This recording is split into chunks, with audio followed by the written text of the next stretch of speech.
ਸਤਿ ਸ਼੍ਰੀ ਅਕਾਲ ਜੀ। ਸਵਾਗਤ ਹੈ ਤੁਹਾਡਾ ਸਾਡੇ ਚੈਨਲ ਸ਼ਰਮਨ ਸੰਧੂ ਅਫੀਸ਼ੀਅਲ। ਮੈਂ ਜੋਨੀ ਸੰਧੂ, ਨਾਲ ਬਾਈ ਦਾਸ ਵਿਸ਼ਾਲ ਸ਼ਰਮਾ। ਤੇ ਅੱਜ ਆਪਾਂ ਬੈਠੇ ਹਾਂ ਜੀ ਰੈਪ ਮਾਈਗ੍ਰੇਸ਼ਨ ਬ੍ਰਿਸਬੇਨ ਆਸਟ੍ਰੇਲੀਆ ਦੇ ਆਫਿਸ ਵਿੱਚ। ਤੇ ਅੱਜ ਆਪਾਂ ਗੱਲ ਕਰਾਂਗੇ ਆਸਟ੍ਰੇਲੀਆ ਦੇ ਵੀਜ਼ੇ ਬਾਰੇ ਕਿ ਜੇ ਕਿਸੇ ਨੇ ਇੰਡੀਆ ਤੋਂ ਅਪਲਾਈ ਕਰਨਾ ਕੀ ਪ੍ਰੋਸੈਸ ਹੁੰਦਾ, ਜਾਂ ਤੁਸੀਂ ਆਲਰੇਡੀ ਆਸਟ੍ਰੇਲੀਆ ਵਿੱਚ ਆ PR ਪਾਥਵੇ ਤੁਹਾਡਾ ਕੀ ਹੋ ਸਕਦਾ, ਤੇ ਜਾਂ ਫਿਰ ਪੇਰੈਂਟਸ ਵੀਜ਼ਾ ਨੂੰ ਲੈ ਕੇ ਵੀ ਕਾਫੀ ਕੁਐਸਚਨਸ ਆ। ਤੇ ਅੱਜ ਆਪਾਂ ਮੈਮ ਰਾਜਨਾ ਸੇਠੀ ਜੀ ਰਜਿਸਟਰਡ ਮਾਈਗ੍ਰੇਸ਼ਨ ਏਜੰਟ ਆ ਜੀ, ਤੇ ਮੈਂ ਬਹੁਤ ਬਹੁਤ ਸਵਾਗਤ ਕਰਦੇ ਹਾਂ ਜੀ ਤੁਹਾਡਾ, ਤੇ ਥੈਂਕ ਯੂ ਤੁਸੀਂ ਟਾਈਮ ਦਿੱਤਾ। ਤੇ ਅੱਜ ਥੋੜੇ ਕੁਐਸਚਨਸ ਆ ਜਾਂ ਆਸਟ੍ਰੇਲੀਆ ਵਿੱਚ ਜਾਂ ਐਪਲੀਕੈਂਟਸ ਆਪਣੇ ਇੰਡੀਆ ਬੈਠੇ, ਤੇ ਚਲੋ ਉਹਨਾਂ ਨੂੰ ਕਲੀਅਰ ਹੋ ਜਾਊਗਾ ਕਿ ਵੀਜ਼ੇ ਬਾਰੇ ਇੱਕ ਸਹੀ ਜਾਣਕਾਰੀ ਮਿਲ ਜੂਗੀ। ਤੇ ਸਟਾਰਟ ਕਰਦੇ ਜੀ ਹੁਣ ਜੀ, ਆਪਾਂ ਬਿਲਕੁਲ। ਸਟੂਡੈਂਟ ਵੀਜ਼ਾ ਤੋਂ। ਜੀ ਜੀ ਤੇ ਜਦੋਂ ਕਿਸੇ ਨੇ ਆਉਣਾ ਹੁੰਦਾ ਇੰਡੀਆ ਤੋਂ, ਕਿ ਸਪੈਸ਼ਲ ਉਹ ਬਹੁਤ ਪ੍ਰੋਬਲਮ ਹੁੰਦੀ ਕਿ ਆਪਾਂ ਨੂੰ ਇਨਫ ਨੌਲੇਜ ਨਹੀਂ ਹੁੰਦੀ ਇੰਡੀਆ ਤੋਂ। ਜੋ ਕਿਸੇ ਨੇ ਆਉਣਾ, ਆਪਾਂ ਕਿਹੜੀ ਸਟੱਡੀ ਲਈਏ, ਕਿਹੜਾ ਕੋਰਸ ਲਈਏ, ਕਿੱਥੇ ਕਿ ਆਪਾਂ PR ਦੇ ਪਾਥਵੇ ਤੇ ਚੱਲ ਸਕਦੇ ਹਾਂ। ਉੱਥੇ ਬਹੁਤ ਗੜਬੜ ਹੋ ਜਾਂਦੀ ਆ।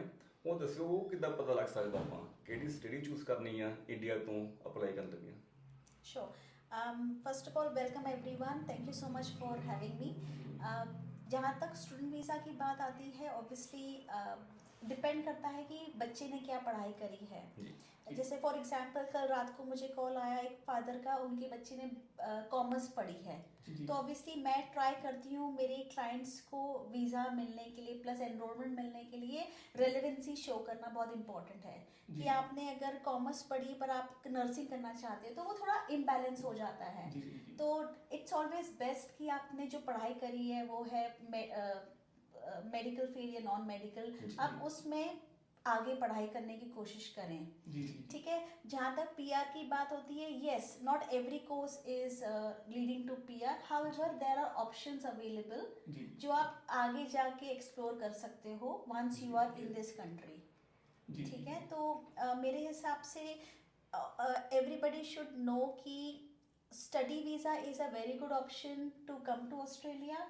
उसके लिए ऑब्वियसली आपके पास इनफ फंड्स होने चाहिए, आपके पास ID होनी चाहिए, आपके पास यूनिवर्सिटी का कंडीशनल ऑफर लेटर होना चाहिए, COE होना चाहिए, then you have to apply for the visa. तो एक लॉन्ग प्रोसेस है and there is no shortcut to it.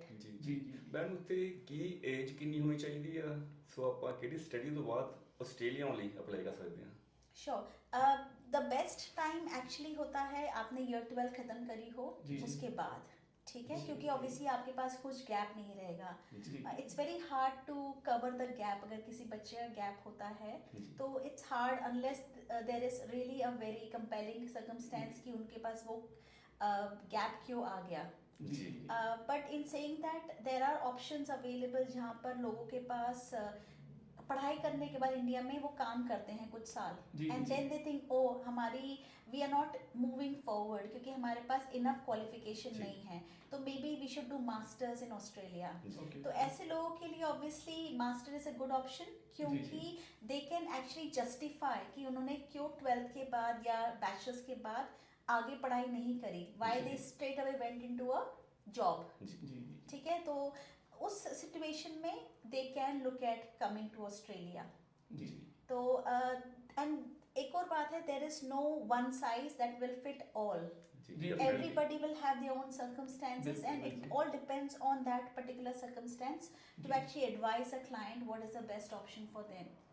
But year 12 के बाद yes that is the cream time कि किसी को ऑस्ट्रेलिया या किसी और कंट्री के बारे में सोचना चाहिए। ਤੇ ਬੈਸਟ ਆਪਸ਼ਨ ਹੈ ਕਿ +2 ਤੋਂ ਬਾਅਦ Yes. ਕਿ ਤੁਸੀਂ ट्राई कर सकते हो। और एक और बात है कि बच्चे कई बार होते हैं ईयर 12 एग्जाम दे दिया पर PT IELTS नहीं देते हैं। तो मैं एक्चुअली सब पेरेंट्स को रिक्वेस्ट करूंगी कि आप अपने बच्चों को मेक श्योर करें PT IELTS की कोचिंग शुरू करवा दें, क्योंकि +2 के बाद क्योंकि यूनिवर्सिटी ये मैंडेटरी मांगती है। तो उनका टाइम सेव हो जाएगा और भी टाइम सेव हो जाएगा, एडमिशन में आसानी हो जाएगी। जब हम अप्लाई करते हैं किसी यूनिवर्सिटी में तो हमारे पास सारे एविडेंसेस होंगे। हाँ, वो नहीं होगा क्योंकि रिजल्ट्स नहीं आए। रिजल्ट्स के लिए यूनिवर्सिटी कैन वेट, बट ये जो छोटी मोटी चीजें हैं उनके लिए वो वेट नहीं करते हैं। तो मिनिमम जैसे आपने PD की बात की, तो मिनिमम रिक्वायरमेंट अभी क्या चल रही है, क्योंकि वो चेंज होती रहती है। 6 ईच है। 6 ईच चाहिए plus it also depends on जो यूनी में हम अप्लाई कर रहे हैं या जो जी, कोर्स जी, अप्लाई जी। कर रहे हैं उसकी क्या रिक्वायरमेंट है। Okay okay. तो जैसे नर्सिंग पढ़नी तो ऑब्वियसली उनको 7 ईच Seven आने ही चाहिए। जी जी जी। अगर टीचिंग पढ़नी तो उनको उस हिसाब से अपने स्कोर्स लाने पड़ेंगे। ठीक तो है again no size fits all, तो एवरी जी। सिचुएशन को एक्सप्लोर करना पड़ता है according to the applicants applicant. जी, जी। करेक्ट। ਜੀ ਜੀ ਤੇ ਵਧੀਆ ਗੱਲ ਸੀ ਮੈਮ ਨੇ ਕਿ ਡਿਪੈਂਡ ਕਰਦਾ ਇੱਕ ਫਾਰਮੂਲਾ ਸਾਰਿਆਂ ਤੇ ਅਪਲਾਈ ਨਹੀਂ ਹੁੰਦਾ ਜੀ। ਤੇ ਡਿਪੈਂਡ ਕਰਦਾ ਕਿ ਤੁਹਾਡੀ ਕੀ ਤੁਸੀਂ ਪਲੱਸ 2 ਕੀਤੀ ਆ ਜਾਂ ਉਸ ਤੋਂ ਬਾਅਦ ਕਿਹੜਾ ਕੋਰਸ ਇੰਡੀਆ ਕੀਤਾ ਕਿੰਨਾ ਗੈਪ ਆ ਤੇ ਤੁਸੀਂ ਚੰਗੀ ਸਲਾਹ ਲੈ ਕੇ ਅੱਗੇ ਐਪਲੀਕੈਂਟ ਜਿਹੜੀ ਵੀ ਇੱਥੇ ਸਟੱਡੀ ਲੈਣੀ ਆ ਤੇ ਇੱਕ ਵਧੀਆ ਰਜਿਸਟਰਡ ਮਾਈਗ੍ਰੇਸ਼ਨ ਏਜੰਟ ਤੋਂ ਤੁਸੀਂ ਸਲਾਹ ਲਓ ਕਿ ਫਾਈਲ ਤੁਸੀਂ ਲਗਵਾ ਸਕਦੇ ਆ ਜਾਂ ਕੀ ਉਹਨਾਂ ਦੀ ਰਿਕੁਆਇਰਮੈਂਟ ਆ ਤੇ ਆਪਾਂ ਜੌਬ ਦੀ ਗੱਲ ਕਰਦੇ ਹਾਂ ਜੇ ਕੋਈ ਇੰਡੀਆ ਜੌਬ ਕਰਦਾ ਤੇ ਸੈਲਰੀ ਦਾ ਬਹੁਤ ਹੁੰਦਾ ਕਿਉਂਕਿ ਇੰਡੀਆ ਮੋਸਟਲੀ ਜੌਬ ਆਪਾਂ ਕਹਿੰਦੇ ਕੈਸ਼ ਪੇਮੈਂਟ ਪੇ ਕਰਦੇ ਤੇ ਉਹਨਾਂ ਦੇ ਵਿੱਚ ਫਿਰ ਕਿੱਦਾਂ ਉਹ ਲਾਈਕ ਮੈਨੇਜ ਕਰਦੇ ਆ ਕਿ ਉਹ ਅਸੈਪਟ ਕਰਦੇ ਆ ਲਾਈਕ ਕਿ ਜੇ ਕਿਸੇ ਨੇ ਜੌਬ ਕੀਤੀ ਆ ਉਹਨਾਂ ਨੂੰ पेमेंट कैश आई या सैलरी कैश आई या कोई बैंक के रिकॉर्ड नहीं कि वेल आपके पास एज लॉन्ग एज आप आईटीआर अपने फिल कर रहे हो, जी। ऑब्वियसली Okay, देखो okay, जी। अभी इंडिया भी कोई रिमोट नहीं रहा, अभी जी, हम भी जी, जी, डिजिटलाइज हो काफी चुके हैं। बिल्कुल बिल्कुल तो it is very hard to justify to the university, to the immigration और to a skill assessing body कि हमें क्यों कैश मिल रहा है। जी जी तो ठीक आई है। थिंक अभी ये चीज़ें जो है कैश की वो इतनी जल्दी नहीं मानते हैं क्योंकि इंडिया डिजिटलाइज हो चुका है। जी। जी, तो जी। वो उसमें पढ़ना भी नहीं चाहिए एक तरीके से, maybe try to get as much evidence. अगर आप कैश ही लेते हो तो there should be a receipt, a okay okay paper trail होना चाहिए कोई प्रूफ that होना you चाहिए can जी। justify to the immigration, and then it is up to the immigration or the skill assessing body or the university to whether they would accept it or not.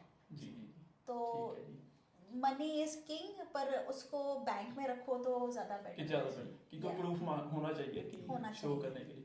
तो study की अगर बात करेंगे तो कौन कौन से अभी एट द मोमेंट क्योंकि चलो चेंजेस होते रहते हैं Yes. बट अभी कौन कौन से ऐसे कोर्सेज हैं कि जिनके ऊपर जैसे हम बोले कि वो पीआर लिस्ट में अभी हैं या अगर कोई न्यू इंडिया से आता है तो कौन सी स्टडी लेनी चाहिए, कौन सा कोर्स उनको लेना चाहिए? श्योर। अगर पीआर की बात करें ऑब्वियसली गिन चुन के बहुत सारे ऐसे कोर्सेज हैं आईटी में, हेल्थ केयर इंडस्ट्री में, जी जी इंजीनियरिंग में, आईटी जैसे मैंने कह दिया कंप्यूटर साइंस हो गया, जी, जी, इंजीनियरिंग जी। फील्ड होगी, सिविल इंजीनियरिंग, बायोमेडिकल, केमिकल। ठीक तो है टीचिंग एक बहुत अच्छी फील्ड है। जी जी जहाँ पर ऑस्ट्रेलिया को स्कार्सिटी है, लोग ज़्यादा मिल नहीं रहे हैं, तो वो जी। सारी चीज़ें डिमांड लिस्ट में हैं जी जी और ये पीआर के लिए भी बहुत हेल्प करेंगी। तो if somebody is looking at studying may be engineering, तो उसके चांसेस ज़्यादा हाई हैं अगर जी। वो इंडिया से ही सीधा इंजीनियरिंग लेकर आते करते हैं, लेकर आते हैं, अपने ठीक है। 3 या 4 साल का प्रोग्राम ख़त्म करते हैं, then they look at getting another visa like a work visa, जी जी ठीक है, जिसको ठीक है। ग्रेजुएट टेम्पररी ग्रेजुएट वीज़ा कहते हैं, 485, देन अपने पीआर पाथवे की तरफ जा जा सकते सकते हैं। हैं वहीं से तो इंजीनियरिंग हो गया, आईटी हो गया, टीचिंग हो गया कोर्सेज, जी, जी। All these courses are in PR list अभी भी। जी जी ਜੀ ਜੀ ਜਦੋਂ ਇੰਡੀਆ ਤੋਂ ਆਉਣਾ ਹੁੰਦਾ ਕਿਸੇ ਨੇ, ਸੋ ਇਹ ਵੀ ਬਹੁਤ ਸਵਾਲ ਹੁੰਦਾ ਜਦੋਂ ਕਿਸੇ ਦੀ ਫੈਮਿਲੀ ਇੱਥੇ ਹੁੰਦੀ ਆ, ਉਹ ਤਾਂ ਚਲੋ ਇੱਥੇ ਆ ਗਏ, ਕਿਸੇ ਦੀ ਫੈਮਿਲੀ ਸਿਡਨੀ ਆ ਉਹ ਸਿਡਨੀ ਚਲੇ ਗਏ, ਕਿਸੇ ਮੈਲਬਨ ਚਲੇ ਗਏ। ਹੁਣ ਜਦੋਂ ਕਿਸੇ ਦਾ ਇੱਥੇ ਕੋਈ ਨਹੀਂ ਹੁੰਦਾ, ਸੋ ਕਿਹੜੀ ਸਟੇਟ ਬੈਸਟ ਆ, ਜਾਂ ਫੀਸ ਇੱਕੋ ਜਿਹੀ ਹੁੰਦੀ ਸਾਰੇ ਪਾਸੇ, ਜਾਂ ਕਿਸੇ ਸਟੇਟ 'ਚ ਘੱਟ ਫੀਸ ਆ, ਜਾਂ ਫਿਰ ਪੀਆਰ ਪਾਥਵੇ ਜ਼ਿਆਦਾ ਵਧੀਆ ਕਿਸੇ ਸਟੇਟ ਵਿੱਚ, ਇਹੋ ਜਿਹਾ ਕੁਝ ਹੁੰਦਾ?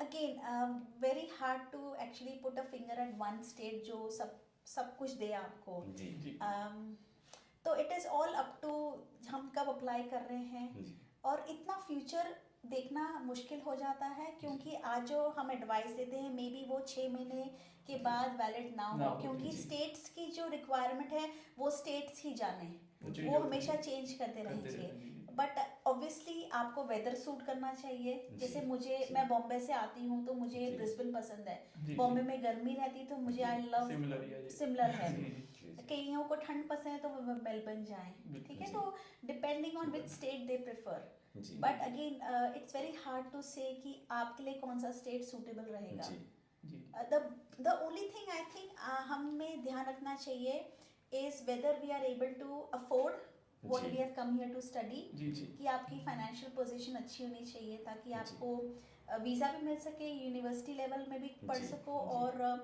आप अपनी पढ़ाई ख़त्म भी कर सको, जी जी ठीक है, तो आई थिंक ये चीज़ें इंपॉर्टेंट है और इंटेंशन बहुत इंपॉर्टेंट है जी जी, क्या क्या इंटेंशन से आते हो। जी बिल्कुल। तो मैंने कई बार देखा है बच्चे यहाँ आते हैं but they start working and they give working a priority, जी बट वो स्टूडेंट वीज़ा पे बहुत सारी वीज़ा कंडीशंस होती है जिनको जी, ब्रीच जी। करना बिल्कुल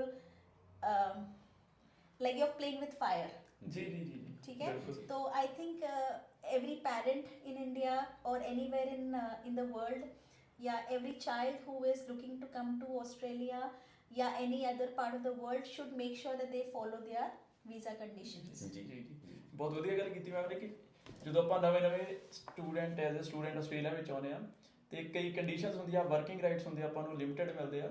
ਸੋ ਕਈ ਵਾਰੀ ਆਪਾਂ ਨੂੰ ਨਹੀਂ ਪਤਾ, ਆਪਾਂ ਨੂੰ ਲੱਗਦਾ ਕਿ ਸ਼ਾਇਦ ਡਿਪਾਰਟਮੈਂਟ ਨੂੰ ਨਹੀਂ ਪਤਾ ਲੱਗਣਾ ਉਹਨਾਂ ਚੀਜ਼ਾਂ ਬਾਰੇ, ਪਰ ਜਦੋਂ ਆਪਾਂ ਇੱਥੇ ਕੰਮ ਕਰਦੇ ਹਾਂ ਐਵਰੀ ਸਿੰਗਲ ਚੀਜ਼ ਜਿੱਥੇ ਵੀ ਕੰਮ ਕਰਦੇ ਉਹ ਟਰੈਕ ਹੁੰਦੀ ਆ, ਆਪਣੇ ਕੋਈ ਟ੍ਰਾਂਜੈਕਸ਼ਨ ਹੁੰਦੀ ਅਕਾਊਂਟ ਵਿੱਚ। ਸੋ ਮੈਮ ਦੇ ਕਹਿਣ ਦੇ ਅਕੋਰਡਿੰਗ ਕਿ ਤੁਸੀਂ ਉਹਨਾਂ ਚੀਜ਼ਾਂ ਦਾ ਧਿਆਨ ਰੱਖਿਓ ਕਿ ਜੋ ਵੀ ਰਿਕੁਆਇਰਮੈਂਟਸ ਆ ਪੁੱਛ ਲੈਣ, ਆਪਣੇ ਮਾਈਗ੍ਰੇਸ਼ਨ ਏਜੰਟ ਨਾਲ ਗੱਲ ਕਰ ਲੈਣ ਪ੍ਰੋਪਰ ਕਿ ਕਿੰਨੇ ਵਰਕਿੰਗ ਰਾਈਟਸ ਜਾਂ ਕਿੰਨੇ ਘੰਟੇ ਉਹਨਾਂ ਨੂੰ ਅਲਾਉਡ ਆ ਪਰ ਵੀਕ ਕੰਮ ਕਰਨਾ, ਉਹਨਾਂ ਦੇ ਨਾਲ ਹੀ ਕਰਨ। ਜੇ ਕੋਈ ਇੱਦਾਂ ਦੀ ਪ੍ਰੋਬਲਮ ਆਉਂਦੀ, ਨਹੀਂ ਤਾਂ ਉਹ ਜਦੋਂ PR ਉਹਨਾਂ ਨੇ ਅਪਲਾਈ ਕੀਤੀ ਫਿਰ ਜਾ ਕੇ ਉਹ ਕਾਫੀ ਚੀਜ਼ਾਂ ਪ੍ਰੋਬਲਮ 'ਚ ਆਪਾਂ ਆ ਜਾਂਦੇ ਆ। ਪਹਿਲਾਂ ਤਾਂ ਨਹੀਂ ਪਤਾ ਲੱਗਦਾ ਕਿ ਚਲੋ ਜੇ ਜ਼ਿਆਦਾ ਵੀ ਕੰਮ ਕਰ ਲਿਆ, ਪਰ ਜਦੋਂ PR ਅਪਲਾਈ ਕਰਦੇ ਆ ਤੇ ਫਿਰ ਕਾਫੀ ਪ੍ਰੋਬਲਮਸ ਆਉਂਦੀਆਂ। ਤੇ ਸਾਨੂੰ ਕਾਫੀ ਜਾਣਿਆਂ ਨੂੰ ਇੱਦਾਂ ਪਤਾ ਕਿ ਜਿਹੜੇ ਆਪ ਨੋਨ ਵਿੱਚ ਆ ਤੇ ਉਹਨਾਂ ਨੂੰ ਕਾਫੀ ਪ੍ਰੋਬਲਮ ਇੱਦਾਂ ਆਈ ਵੀ ਆ। ਤੇ ਕਿਸੇ ਐਕਸਪਰਟ ਤੋਂ ਸਲਾਹ ਲਓ, ਬਿਲਕੁਲ, ਇਦਾਂ ਨਹੀਂ ਕਿ ਆਪਣੇ ਕਿਸੇ ਫਰੈਂਡ ਤੋਂ ਸਲਾਹ ਲੈ ਲਓ, ਜੀ ਜੀ, ਕਿਉਂਕਿ ਇਦਾਂ ਨਹੀਂ ਉਹਨੂੰ ਨਹੀਂ ਪਤਾ ਲੱਗਦਾ। ਜਦੋਂ ਫਾਈਨਲੀ ਆਪਾਂ ਪੀਅਰ ਪਾਥਵੇ ਤੇ ਜਾਣਾ, ਉਹਨਾਂ ਨੂੰ ਸਭ ਕੁਝ ਪਤਾ ਹੁੰਦਾ। ਉਦੋਂ ਚੈੱਕ ਕਰਦੇ ਸਾਰਾ जी, ਕੁਝ। जी। पूरे डॉक्यूमेंट्स चेक करते हैं। जी, जी। जैसे प्लीज अपने फेक डॉक्यूमेंट्स मत लगाना, जी जी, ओके, जी। Very important. जी जी एक बहुत ही जेन्युइन रीजन है, immigration is watching, they know everything. Just जी, बिकॉज आपको वीजा मिल गया ऑस्ट्रेलिया का, that doesn't mean that they don't go back and check the documents जी, अगेन। जी फॉर एग्जाम्पल कोई बंदा यहाँ पर विजिटर वीजा पे आया, जब एक टाइम था ऑब्वियसली चेंजेस बहुत सारी आई हैं, अब आप विजिटर के बाद स्टूडेंट नहीं लगा सकते, जी ठीक है। जी, जी। तो ये मैं पास्ट की बात कर रही हूँ जब ये अलाउड था। एक बंदा अपने इंडिया से आया विजिटर वीज़ा लेकर, उसके एजेंट ने कोई एजेंट या जो भी उनकी सिचुएशन थी उन्होंने फेक डॉक्यूमेंट्स लगा दिए, वीज़ा मिल गया, उन्होंने यहाँ पे रखकर फिर स्टूडेंट वीज़ा अप्लाई किया। इमिग्रेशन को पता चल गया कि वो डॉक्यूमेंट्स फेक थे, ठीक है, ओके ओके। तो उन्होंने सेक्शन 57 भेजा, कितना भी करके उन्होंने एक्सप्लेन करने की कोशिश करी, पर जो झूठ है वो झूठ ही रहेगा, ठीक है। जी, जी, बिल्कुल। कवर अप करने के बाद भी पता लग ही जाता है। पता लग जाता है, तो जी। फाइनली उनका वीज़ा रिफ्यूज हो गया। तो वो सिचुएशन मत आना, क्योंकि there is always somebody to catch you. बिल्कुल बिल्कुल। तो अपार्ट फ्रॉम थिंकिंग कि PR कब मिलेगी, ये सोचो कि PR के लिए हम जेन्युइनली कैसे काम करें। बिल्कुल। और अगर कोई भी इंफॉर्मेशन चाहिए, ऑब्वियसली आपके पास मेरा नंबर होगा, आप मुझसे बात कर सकते हो। I am happy to assist you, give you the whole idea, जी जी, और जेन्युइनली बताऊंगी कि ये करना चाहिए नहीं करना चाहिए। ਬਿਲਕੁਲ। तो ਤੇ ਮਤਲਬ ਜੇ ਕੋਈ ਇੰਡੀਆ ਦੇ ਵਿੱਚ ਆ, ਹੁਣ ਆਪਣਾ ਆਫਿਸ ਬ੍ਰਿਸਬੇਨ ਆਸਟ੍ਰੇਲੀਆ ਦੇ ਵਿੱਚ ਆ, yes. ਪਰ ਜੇ ਕੋਈ ਇੰਡੀਆ ਦੇ ਵਿੱਚ ਕੰਟੈਕਟ ਕਰਨਾ ਚਾਹਵੇ ਤੁਹਾਨੂੰ, ਜਾਂ ਆਲਰੇਡੀ ਕਿਸੇ ਨੇ +2 ਕੀਤੀ ਆ, ਕੋਈ ਕਰਦਾ ਪਿਆ, ਕਿਸੇ ਦਾ ਪਲਾਨ ਆਸਟ੍ਰੇਲੀਆ ਦਾ, ਫਿਰ ਤੁਹਾਨੂੰ ਕਿੱਦਾਂ ਕੰਟੈਕਟ ਕਰਕੇ ਡਾਇਰੈਕਟ ਤੁਹਾਡੇ ਨਾਲ ਗੱਲ ਕਰ ਸਕਦੇ, ਤੁਹਾਡੇ ਨੰਬਰ ਤੇ ਜਾਂ ਵੈਬਸਾਈਟ ਤੇ ਅਪਾਇੰਟਮੈਂਟ ਬੁੱਕ ਹੋ ਸਕਦੀ ਆ। ਤੇ Sure. ਉਹਦੇ ਬਾਰੇ ਪਲੀਜ਼ ਤੁਸੀਂ ਥੋੜਾ तो ਦੱਸ ਦਿਓ। मेरी वेबसाइट है www.rapmigrationandeducation.com.au। तो आप उस पे जाकर मेरी डिटेल्स देख सकते हो, मेरा ऑफिस एड्रेस भी दिया हुआ है उसमें, वहाँ पे मेरा व्हाट्सएप नंबर भी है, आप मुझे ईमेल भी कर सकते हैं क्योंकि वहाँ पे ईमेल एड्रेस भी है। तो I will be happy to assist you. अपना नंबर छोड़ देना, अपने बारे में थोड़ा इन्फॉर्मेशन दे देना, ताकि जब मैं स्टार्ट करूँ आपको कॉल करना तो मुझे थोड़ा आपके बारे में पता चले, जी जी, ठीक है। बिल्कुल। कि सिनेरियो क्या है उनका, सिनेरियो क्या है क्या आपका, ताकि situation मैं है। उस हिसाब से रिसर्च भी करके रखूं, क्योंकि मे बी वो सिचुएशन के थ्रू मैं कभी गई नहीं हूँ। तो इट्स ऑलवेज गुड कि आप मुझे थोड़ा अपने बारे में बता दो। तो ये WhatsApp is the best way, you can contact me. जी ਜੀ ਜੀ थैंक यू। ਤੇ ਮੈਂ ਚਲੋ ਇੱਥੇ ਤਾਂ ਹੋ ਗਿਆ ਕਿ ਬੱਚੇ ਆ ਗਏ ਨਾ, ਆਪਾਂ ਪੀਅਰ ਪਾਥਵੇ ਦੀ ਗੱਲ ਕਰ ਲਈ। ਹੁਣ ਜਦੋਂ ਪੇਰੈਂਟਸ ਨੂੰ ਬੁਲਾਉਣਾ ਹੁੰਦਾ, ਲਾਈਕ ਕੋਈ ਸਟੂਡੈਂਟ ਹੈ, ਚਲੋ ਸਿਟੀਜ਼ਨ ਨੂੰ ਆਪਾਂ ਬੁਲਾ ਸਕਦੇ ਹਾਂ ਨਾ, जी जी, ਦੈਟਸ ਵੈਰੀ ਈਜ਼ੀ। ਕੋਈ ਸਟੂਡੈਂਟ ਵੀਜ਼ੇ ਤੇ ਆ, ਉਹਨਾਂ ਨੇ ਆਪਣੇ ਪੇਰੈਂਟਸ ਨੂੰ ਬੁਲਾਉਣਾ ਜਾਂ ਬ੍ਰਦਰ ਸਿਸਟਰ ਨੂੰ ਬੁਲਾਉਣਾ ਵਿਜ਼ਟਰ ਵੀਜ਼ੇ ਤੇ, ਉਹਦਾ ਕੀ ਵੇ? ठीक है। जी देखिए, जहाँ पर स्टूडेंट वीज़ा एक टेम्पररी वीज़ा है, जी, राइट, अनलाइक PR वीज़ा वो परमानेंट वीज़ा है। जी जी तो स्टूडेंट वीज़ा पे तो आप अपने पेरेंट्स या सिबलिंग्स को ओनली ऑन टूरिस्ट वीज़ा बुला सकते हो, जी ठीक है। ठीक है। ऑब्वियसली आपको डॉक्यूमेंट्स अपने जेन्युइन दिखाने हैं, जी जी जी, आपको मेक श्योर करना है कि आपके पास इनफ फंड्स हैं, like between 7 to 10 lakh rupees आपके बैंक में हो पड़े। ओके। एंड ऑब्वियसली इंटेंशन क्या है, जी। ठीक है, जी। कोई ओकेजन है या क्यों बुलाना चाहते हो आप, रीजन क्या है उनके आने रीजन क्या है का? उनके जी, आने का, ये बहुत इम्पोर्टेंट जी, है। जी जहाँ तक अब मैंने ट्रेंड देखा है ऑस्ट्रेलिया में, जो यंग बच्चे हैं, लाइक यंग ब्रदर सिस्टर्स हैं, उनका वीज़ा मिलना बहुत मुश्किल हो रहा है, जी। जी जी ठीक है। बट पेरेंट्स का वीज़ा मिलना फिर भी थोड़ा हद तक आसान है, जी। मे बी ठीक नॉट है। 100%, बट हाँ डेफिनेटली आसान है। जी तो जहाँ तक पेरेंट्स की बात आती है, tourist visa is the best option for them, जी जी बट सिबलिंग्स का आना थोड़ा मुश्किल है। Okay okay. तो पेरेंट्स वीज़ा की अगर हम बात करें तो उनको भी इंडिया में फंड्स वगैरह कोई रिक्वायरमेंट है कि ज़रूरत है उनको कि उनके अकाउंट में, क्योंकि पेरेंट्स ने तो ऑलरेडी जो जॉब की है वो तो फिनिश हो गई, या कोई रिटायर हो गए, ठीक है, तो अभी उनके पास कितनी कोई फंड्स की रिक्वायरमेंट, जहाँ कोई आइडिया, जैसे आपने बोला कि टैक्स का कुछ कि उनको शो करना पड़ेगा या इजीली लग जाता है? देखिए, जो हम बात करें ना पेरेंट वीज़ा वो दो वीज़ा है, एक टूरिस्ट वीज़ा, एक पेरेंट वीज़ा है। जी जी टूरिस्ट पे आप पेरेंट को बुलाते हो, जी जी पेरेंट वीज़ा पे भी आप पेरेंट को बुलाते हो, राइट। ओके। बट ये पेरेंट वीज़ा जो होता है वो ज़्यादातर पीआर बच्चों के लिए होता है। अच्छा तो जी, पेरेंट, अगर आप एक टेम्पररी वीज़ा पे हो, सच एज 485 जी। या स्टूडेंट वीज़ा 500, जी जी जी तब आप अपने पेरेंट्स को ओनली टूरिस्ट वीज़ा पे बुला सकते हो, जी। राइट। आप उनको पेरेंट वीज़ा पे नहीं बुला सकते। पेरेंट वीज़ा एक अलग वीज़ा है, अलग से वो उन्हीं के लिए है जो जिनके बच्चे परमानेंट रेजिडेंट या सिटीजन हो रखे हैं। जी। जी At that time, obviously the onus is on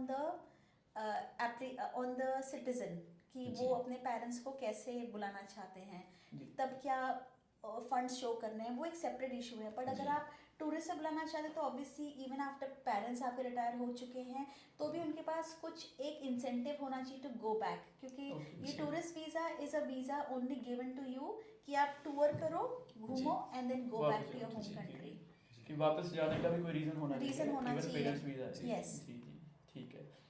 तो अभी हम बात करते हैं अगर कोई ऑलरेडी यहाँ पर जैसे स्टूडेंट आ गया, स्टूडेंट वीजा मिल गया, तो उनको पीआर पाथवे तक आपको लाइक सभी को Guide पता है कि करना है। क्या कितना टाइम लग जाता है, ठीक है, पीआर तक पहुँचने का। तो उनके लिए आपकी क्या गाइडेंस है कि उनको अगर उन्होंने कोर्स चेंज करना है या कोई और कॉलेज चेंज करना है, यूनी चेंज करनी है, तो अभी क्या नए रूल्स के हिसाब से चेंज कर सकते हैं और क्या कौन कौन से कोर्सेज है जो पीआर लिस्ट में है? श्योर। जहाँ तक बात है चेंज करने की, हाँ आप चेंज कर सकते हो, पर आपको रिलीज लेटर चाहिए अपने यूनिवर्सिटी से। अच्छा जी अगर जी, आपका यूनिवर्सिटी आपको रिलीज लेटर दे देता है या आपका 6 महीने एक टर्म खत्म हो जाता है, जी तब आप आराम से कहीं जाकर चेंज जी। कर सकते हो। जी it is not recommended, but जी। लोग चेंज करते हैं, जी जी जी स्पेशली हमारे इंडियन नेशनलिटी में बहुत ज़्यादा चेंज करते हैं। जी जी जी तो पर आजकल के ट्रेंड के हिसाब से मैं यही कहूँगी कि to make sure that you are compliant with your visa conditions, change ना करें। But obviously if for any reason you have to change, जी देन डेफिनेटली पीआर पाथवे वाले कोर्सेज में इंजीनियरिंग आ गई, जैसे मैंने जी। आपको कहा, जी जी हॉस्पिटैलिटी भी है अभी जी। जी जी पीआर में, ठीक है एज केयर है, जी। नर्सिंग है, जी। टीचिंग है, जी। ऐसे बहुत सारे कोर्सेज हैं जो अभी भी पीआर लिस्ट में हैं। कंप्यूटर साइंस हो गया, कुछ भी रिलेटेड टू आईटी हो गया, वो सब पीआर लिस्ट में है। साइबर सिक्योरिटी हो गया, डिजिटल जी। मार्केटिंग, डिजिटल जो वेब डिजाइनिंग होते हैं, जी, ये ठीक सब है, ठीक चीज़ें है, हैं जी, पीआर जी, लिस्ट जी, में अभी भी। जी। कि अभी भी काफ़ी चीज़ें हैं, बट अगर कोर्स उन्होंने चेंज करना है तो जो भी उनकी रिक्वायरमेंट है रिक्वायरमेंट वही रहेगी आपको। अगर आप ऑनशोर आ भी गए हो तो भी आपको अपनी लिविंग एक्सपेंस शो करना पड़ेगा इमिग्रेशन Okay, को, अगर okay, आपको okay. नया वीज़ा लगाना है, जी सॉरी, जी ठीक है। यहाँ हम बात कर रहे थे about changing course, so change that is going course to be change करना पॉसिबल, ठीक है वो ठीक है पॉसिबल हो जाता है। बट मेक श्योर करो कि आप जिस यूनि में आए हो वहाँ पढ़ो, जी अपने जी, यूनिट्स जी। कंप्लीट करो, जी। Show yourself as a genuine student, बिल्कुल बिल्कुल जी। ठीक है, बिफोर यू जी। Take on the next step. और अगर जी। एनी चेंज ऑफ कोर्स करना है, चेंज ऑफ यूनि करनी है, तो they can contact any registered migration agent और जी। माई सेल्फ, जी जी and I can guide them further. ਜੀ ਜੀ ਬਿਲਕੁਲ ਜੀ ਸੋ ਗੱਲ ਇਹੀ ਹੈ ਕਿ ਜੇ ਤੁਸੀਂ ਕੋਈ ਵੀ ਇਨਫੋਰਮੇਸ਼ਨ ਲੈਣੀ ਆ ਤਾਂ ਐਕਸਪਰਟ ਕੋਲ ਲਵੋ, ਮਾਈਗ੍ਰੇਸ਼ਨ ਏਜੰਟ, ਤੁਸੀਂ ਇਹਨਾਂ ਕੋਲ ਵੀ ਆ ਸਕਦੇ ਹੋ। ਬਿਲਕੁਲ ਪਰ ਕਈਆਂ ਗੱਲਾਂ ਤੇ ਯਕੀਨ ਨਾ ਕਰੋ। ਤੁਹਾਡੇ ਕਿਸੇ ਫਰੈਂਡ ਨੇ ਕਹਿਤਾ, ਤੁਸੀਂ ਸ਼ੇਅਰਿੰਗ ਨਹੀਂ ਰਹਿੰਦੀ ਕਿਸੇ ਨਾਲ, ਉਹਨਾਂ ਨੇ ਤੁਹਾਨੂੰ ਕੋਈ ਸਲਾਹ ਦੇਤੀ, ਸੋ ਉਹਨਾਂ ਤੋਂ ਬਚੋ। ਸੋ ਇਹ ਬੈਸਟ ਹੈ ਕਿ ਕਿਸੇ ਐਕਸਪਰਟ ਕੋਲ ਆ ਕੇ ਸਲਾਹ ਲਓ ਉਹਨਾਂ ਕੋਲੋਂ। ਬਿਲਕੁਲ ਜੀ ਕਿ ਆਸਟ੍ਰੇਲੀਆ ਦੇ ਨਾ ਮਾਈਗ੍ਰੇਸ਼ਨ ਰੂਲਸ ਆ ਉਹ ਆਪਾਂ ਨੂੰ ਪਤਾ ਕਿ ਕਈ ਵਾਰੀ ਰਾਤੋਂ ਰਾਤ ਚੇਂਜ ਹੋ ਜੀ, ਜਾਂਦੇ ਆ, ਅੱਜ ਕੁਝ ਹੋਰ ਆ, ਹੋ ਸਕਦਾ ਕੱਲ ਨੂੰ ਕੁਝ ਹੋਰ ਆ। ਸੋ ਇਸ ਕਰਕੇ ਜੇ ਤੁਸੀਂ ਕਿਸੇ ਤੋਂ ਸਲਾਹ ਲੈਣੇ ਆ, ਇਵਨ ਤੁਹਾਡੇ ਕੋਲ ਜਿੱਦਾਂ ਬਾਈ ਨੇ ਕਿਹਾ ਕਿ ਤੁਸੀਂ ਘਰ 'ਚ ਸ਼ੇਅਰਿੰਗ 'ਚ ਕਿਸੇ ਨਾਲ ਰਹਿੰਦੇ, ਆਪਣੇ ਫਰੈਂਡ ਤੋਂ ਆ ਜਾਂ ਕੋਈ ਹੋਰ ਫੈਮਿਲੀ ਮੈਂਬਰ ਆ, ਆਪਾਂ ਉਹਨਾਂ ਤੋਂ ਪੁੱਛਦੇ ਆ ਕਿ ਅੱਗੇ ਸਾਨੂੰ ਕਿਹੜਾ ਕੋਰਸ ਲੈਣਾ ਚਾਹੀਦਾ। ਆਪਾਂ ਅੱਗੇ ਕਿਸੇ ਮਾਈਗ੍ਰੇਸ਼ਨ ਏਜੰਟ ਨਾਲ ਨਹੀਂ ਗੱਲ ਕਰਦੇ ਜਾ ਕੇ ਕਿ ਸਾਡੀ ਇਹ ਸਿਚੁਏਸ਼ਨ ਆ, ਅਸੀਂ ਇਸ ਈਅਰ ਵਿੱਚ ਇੰਡੀਆ ਤੋਂ ਆਏ ਸੀ, PR ਪਾਥਵੇ ਅੱਗੇ ਸਾਡੇ ਲਈ ਕੀ ਹੋ ਸਕਦਾ, ਕਿਉਂਕਿ ਉਹਨਾਂ ਨੇ ਲਾਅ ਦੀ ਸਟੱਡੀ ਕੀਤੀ ਪ੍ਰੋਪਰ, ਇੰਨਾ ਟਾਈਮ ਲਗਾਇਆ ਤੇ ਉਹਨਾਂ ਦੇ ਕੋਲ ਪ੍ਰੋਪਰ ਅਪ ਟੂ ਡੇਟ ਜੋ ਵੀ ਨਿਊ ਰੂਲਸ ਰੈਗੂਲੇਸ਼ਨਸ ਹੁੰਦੇ ਆ ਇਮੀਗ੍ਰੇਸ਼ਨ ਦੇ, ਉਹਨਾਂ ਦੇ ਕੋਲ ਹੁੰਦੇ ਪ੍ਰੋਪਰ, ਉਹ ਤੁਹਾਨੂੰ ਦੱਸ ਸਕਦੇ ਕਿ ਹੁਣ ਅੱਜ ਦੀ ਡੇਟ ਵਿੱਚ ਕੀ ਰੂਲਸ ਆ, ਕੀ ਰੈਗੂਲੇਸ਼ਨਸ ਆ, ਤੁਸੀਂ ਚੇਂਜ ਕਰ ਸਕਦੇ ਆ ਨਹੀਂ ਕਰ ਸਕਦੇ, ਅੱਗੇ ਕਿਹੜਾ ਕੋਰਸ ਵਧੀਆ ਰਹੂਗਾ ਤੁਹਾਨੂੰ PR ਪਾਥਵੇ ਨੂੰ ਲੈ ਕੇ। ਸੋ ਸਾਡੇ ਵੱਲੋਂ ਇਹੀ ਆ ਕਿ ਚਲੋ ਜੇ ਤੁਸੀਂ ਆਸਟ੍ਰੇਲੀਆ ਵਿੱਚ ਆ ਤੇ ਜਲਦੀ ਤੁਸੀਂ PR ਤੇ ਤੁਹਾਨੂੰ ਮਿਲੇ ਜਲਦੀ, ਜੇ ਤੁਸੀਂ ਇੰਡੀਆ ਵਿੱਚ ਆ ਤਾਂ ਤੁਹਾਡਾ ਜਲਦੀ ਵੀਜ਼ਾ ਲੱਗੇ। ਤੇ ਵਿੱਚ ਜਿਹੜੀਆਂ ਚੀਜ਼ਾਂ ਕਾਫੀ ਆ ਜਾਂਦੀਆਂ ਇੰਡੀਆ ਤੋਂ ਵੀਜ਼ੇ ਤੋਂ ਲੈ ਕੇ PR ਤੱਕ ਕਿਹੜਾ ਪਹੁੰਚਣਾ, ਪਰ ਉਹਦੇ 'ਚ ਜਿਹੜੀਆਂ ਕਾਫੀ ਚੀਜ਼ਾਂ ਉਹ ਰੁਕਾਵਟਾਂ ਤੁਹਾਨੂੰ ਨਾ ਆਉਣ ਤੇ ਤੁਸੀਂ ਰਜਿਸਟਰਡ ਮਾਈਗ੍ਰੇਸ਼ਨ ਏਜੰਟ ਤੋਂ ਤੁਸੀਂ ਸਲਾਹ ਲੈ ਕੇ ਅੱਗੇ ਤੁਸੀਂ ਜ਼ਿੰਦਗੀ ਵਿੱਚ ਜਲਦੀ ਜਿਹੜੀ PR ਆ ਜਲਦੀ ਲੈ ਸਕਦੇ ਆ ਤੇ ਸਕਸੈਸਫੁਲ ਹੋਰ ਵੀ ਜਲਦੀ ਹੋ ਸਕਦੇ ਆ। ਤੇ ਤੁਸੀਂ रजिस्टर्ड माइग्रेशन एजेंट साडे ते थैंक यू करते हैं। और मैं आपकी ऑडियंस को ये भी बताना चाहती हूँ कि मुझे इंडिया से बहुत कॉल आते हैं, साडा 482 लगा दो जी 482 वीजा, जी ठीक है। तो ऑब्वियसली आपको पता है 482 visa is an employer sponsored visa. जी तो इंडिया में बहुत आजकल पॉपुलर हो रखा है ये वीजा, बट ऑब्वियसली आपकी ऑडियंस को ये पता होना चाहिए कि ये वीजा इज 482 एम्प्लॉयर स्पॉन्सर्ड है, मतलब you need to have an job offer letter. अगर आपके पास जॉब ऑफर लेटर नहीं है तो आप ये वीज़ा लगा ही नहीं सकते। तो और ये बहुत मिसकंसेप्शन है लोगों को कि ये तो वीज़ा लग जाएगा आराम से। नहीं, एक प्रोसेस है इसके लिए भी। पहले आपके जो एम्प्लॉयर होना चाहिए, जो एम्प्लॉयर है उसके पास स्पॉन्सरशिप होनी चाहिए, then they should be able to nominate you and then you apply for the visa. तो it's a 3-way process. So ये ऐसे ही नहीं मिल जाता आपको। तो अगर आपको कोई कह रहा है कि हम आपके लिए वीज़ा लगा देंगे 482, तो please be aware, get help. एक रजिस्टर्ड माइग्रेशन पर्सन से बात करें जिसको लॉ के बारे में पता है और जो जानता है कि ये चीज़ इतनी आसान नहीं है और क्या लूप होल्स हैं और कहाँ बचना चाहिए। तो आप प्लीज़ उनको कांटेक्ट करके बात करें। जी बहुत ਵਧੀਆ ਗੱਲ ਕੀਤੀ ਮੈਮ ਨੇ ਕਿ ਇੰਡੀਆ ਆਪਾਂ ਨੂੰ ਹੁਣ ਕੋਈ ਆਸਟ੍ਰੇਲੀਆ 'ਚ ਆਪਾਂ ਨੂੰ ਕਿਤਾ ਵੀਜ਼ਾ ਆਇਆ ਕਿ 482 ਯੈਸ। ਹੁਣ ਉਹਦੇ ਲਈ ਕਿ ਇੰਡੀਆ ਵਿੱਚ ਨਿਊਜ਼ ਆ ਜਾਂਦੀ ਕਿ ਚਲੋ ਤੁਸੀਂ ਬਸ ਉੱਥੇ ਜਾਣਾ ਤੇ ਸਿੱਧੇ ਤੁਸੀਂ PR ਅਪਲਾਈ ਕਰ ਸਕਦੇ ਆ ਜਾਂ ਤੁਹਾਨੂੰ ਜੌਬ ਮਿਲ ਜੂਗੀ। ਮੈਮ ਦੇ ਕਹਿਣ ਦੇ ਅਕੋਰਡਿੰਗ ਇਹ ਆ ਕਿ ਜੇ ਤੁਸੀਂ ਉਹ ਵੀਜ਼ਾ ਅਪਲਾਈ ਕਰਨਾ ਤੁਹਾਨੂੰ ਇੱਕ ਪਹਿਲਾਂ ਸਪਾਂਸਰਸ਼ਿਪ ਚਾਹੀਦੀ ਆ ਕਿ ਜੇ ਕੋਈ ਇੱਥੇ ਬਿਜ਼ਨਸ ਕਰਦਾ ਐਜ਼ ਐਨ ਐਗਜ਼ਾਮਪਲ ਜੇ ਕਿਸੇ ਦਾ ਰੈਸਟੋਰੈਂਟ ਆ ਤੇ ਤੁਹਾਨੂੰ ਰੈਸਟੋਰੈਂਟ ਓਨਰ ਤੋਂ ਪ੍ਰੋਪਰ ਜੌਬ ਆਫਰ ਲੈਟਰ ਚਾਹੀਦਾ, ਫਿਰ ਤੁਸੀਂ ਉਹਨਾਂ ਦੇ ਬੇਸ ਤੇ ਆ ਸਕਦੇ ਆ। ਤਾਂ ਡਾਇਰੈਕਟ ਤੁਸੀਂ ਕਿਤੇ ਵੀ ਅਪਲਾਈ ਨਹੀਂ ਕਰ ਸਕਦੇ। ਸੋ ਜੇ ਤੁਹਾਨੂੰ ਕੋਈ ਫੇਕ ਨਿਊਜ਼ ਇਦਾਂ ਦੀ ਮਿਲਦੀ ਆ ਅਸੀਂ ਤੁਹਾਡਾ ਵੀਜ਼ਾ ਲਗਾ ਦਾਂਗੇ ਵਿਦਆਊਟ ਐਨੀ ਸਪਾਂਸਰਸ਼ਿਪ, ਤੇ ਤੁਸੀਂ ਉਹਨਾਂ ਤੋਂ ਬਚੋ। ਜੀ ਗੱਲ ਤੁਸੀਂ ਬੜੀ ਵਧੀਆ ਕੀਤੀ। ਇਵੇਂ ਮੈਨੂੰ ਬਹੁਤ ਕਾਲਸ ਆਉਂਦੇ ਪੰਜਾਬ ਤੋਂ, ਕਹਿੰਦੇ ਕਿ ਅਸੀਂ ਆਸਟ੍ਰੇਲੀਆ ਆਉਣਾ, ਕਿ ਇਦਾਂ ਵਰਕ ਵੀ ਪਾਉਣਾ। ਮੈਂ ਕਿਹਾ ਤੁਸੀਂ ਐਕਸਪਰਟ ਤੋਂ ਸਲਾਹ ਲਓ, ਜਦੋਂ ਲੱਗਦਾ ਵੀ ਉਹਨਾਂ ਗੱਲ 'ਚ ਕੋਈ ਦਮ ਹੈ ਨਹੀਂਗਾ, ਉਹਨਾਂ ਕਈਆਂ ਗੱਲਾਂ ਸੁਣੀਆਂ ਕਿਸੇ ਤੋਂ। ਸੋ ਹਮੇਸ਼ਾ ਨੂੰ ਆਹ ਸਲਾਹ ਦੇ ਦੀ ਕਿਸੇ ਐਕਸਪਰਟ ਤੋਂ ਸਲਾਹ ਲਓ, ਮਾਈਗ੍ਰੇਸ਼ਨ ਏਜੰਟ ਤੋਂ। ਸੋ ਕਿਉਂਕਿ ਉੱਥੇ ਆਪਾਂ ਹੁਣੇ ਥੋੜਾ ਪੈਨਿਕ ਹੋਏ ਨੇ ਕਿ ਚਲੋ ਕੋਈ ਨਵਾਂ ਰੂਲ ਆ ਗਿਆ, ਆਸਟ੍ਰੇਲੀਆ ਨੇ ਵੀਜ਼ੇ ਓਪਨ ਕਰਦੇ ਹੁਣੇ ਲਗਾ ਦਿਓ। ਤੇ ਉੱਥੇ ਹੋਰ ਵੀ ਕਾਫੀ, ਚਲੋ ਸਾਰੇ ਨਹੀਂ ਬਟ ਕਾਫੀ ਇਦਾਂ ਦੇ ਏਜੰਟ ਵੀ ਹੋਰ ਵੀ ਉੱਥੇ ਹੈਗੇ ਆ ਜਿਹੜੇ ਕਹਿੰਦੇ ਕੋਈ ਗੱਲ ਨਹੀਂ ਅਸੀਂ ਲਗਾ ਦਿੰਦੇ ਆ ਜਾਂ ਬਟ ਉਹ ਜਦੋਂ ਕੈਂਸਲੇਸ਼ਨ ਤੋਂ ਬਚੋ ਕਿ ਜਦੋਂ ਰਿਕਾਰਡ 'ਚ ਆਉਂਦੀ ਆ। ਜੀ ਇਹ ਹੈਰਾਨੀ ਵਾਲੀ ਗੱਲ ਹੈ ਕਿ ਆਪਣੇ ਉੱਥੇ ਵੀ ਇੰਡੀਆ 'ਚ ਕੀ ਇਹੋ ਜਿਹੇ ਹੈਗੇ ਏਜੰਟ ਜਿਹੜੇ ਸੱਚਾਈ ਨਹੀਂ ਦੱਸਦੇ। ਜੀ ਸੋ ਬੈਸਟ ਹੈ ਜੇ ਤੁਸੀਂ ਆਸਟ੍ਰੇਲੀਆ ਆਉਣਾ ਟਰਾਈ ਕਰ ਸਕਦੇ ਹੋ, ਇੱਥੇ ਦੇ ਮਾਈਗ੍ਰੇਸ਼ਨ ਏਜੰਟ ਨਾਲ ਗੱਲ ਕਰ ਲਓ ਤਾਂ ਬੈਸਟ ਹੋਊਗਾ ਕਿ ਤੁਹਾਨੂੰ ਜੋ ਵੀ ਇੱਥੇ ਦਾ ਆਸਟ੍ਰੇਲੀਆ ਦੇ ਅਕੋਰਡਿੰਗ ਜੋ ਰੂਲਸ ਰੈਗੂਲੇਸ਼ਨਸ ਆ, ਇਵਨ ਤੁਹਾਨੂੰ ਆਸਟ੍ਰੇਲੀਆ ਦਾ ਵੀਜ਼ਾ ਵੀ ਜਲਦੀ ਮਿਲ ਜੂਗਾ, ਪਲੱਸ PR ਪਾਥਵੇ ਵੀ ਈਜ਼ੀਲੀ ਮਿਲ ਜੂਗੀ ਕਿ ਤੁਹਾਨੂੰ ਪ੍ਰੋਬਲਮਸ ਨਹੀਂ ਆਉਣਗੀਆਂ ਜ਼ਿਆਦਾ। ਸੋ ਥੈਂਕ ਯੂ ਮੈਮ, ਤੁਸੀਂ ਸਾਨੂੰ ਤੁਹਾਡੇ time thank you. No problem, thank you so much. ਤੁਹਾਡਾ ਇੰਨੀ ਵਧੀਆ ਤੁਸੀਂ ਇਨਫੋਰਮੇਸ਼ਨ ਦਿੱਤੀ ਆ ਇੰਡੀਆ ਬੈਠਿਆਂ ਨੂੰ ਵੀ ਡੈਫੀਨਿਟਲੀ ਬਹੁਤ ਹੈਲਪ ਹੋਊਗੀ ਸਾਡੇ ਦਰਸ਼ਕਾਂ ਨੂੰ ਜਿਹੜੇ ਦੇਖ ਰਹੇ ਆ। ਸੋ ਅਸੀਂ ਉਮੀਦ ਕਰਦੇ ਹਾਂ ਤੁਹਾਨੂੰ ਸਾਡਾ ਇਹ ਪੋਡਕਾਸਟ ਬਹੁਤ ਵਧੀਆ ਲੱਗਿਆ ਹੋਊਗਾ। ਹੁਣ ਮਿਲਦੇ ਹਾਂ ਕਿਸੇ ਨਵੀਂ ਵੀਡੀਓ ਵਿੱਚ ਕਿਸੇ ਨਵੇਂ ਵਿਸ਼ੇ ਦੇ ਨਾਲ। ਉਦੋਂ ਤੱਕ ਦਿਓ ਇਜਾਜ਼ਤ। ਧੰਨਵਾਦ।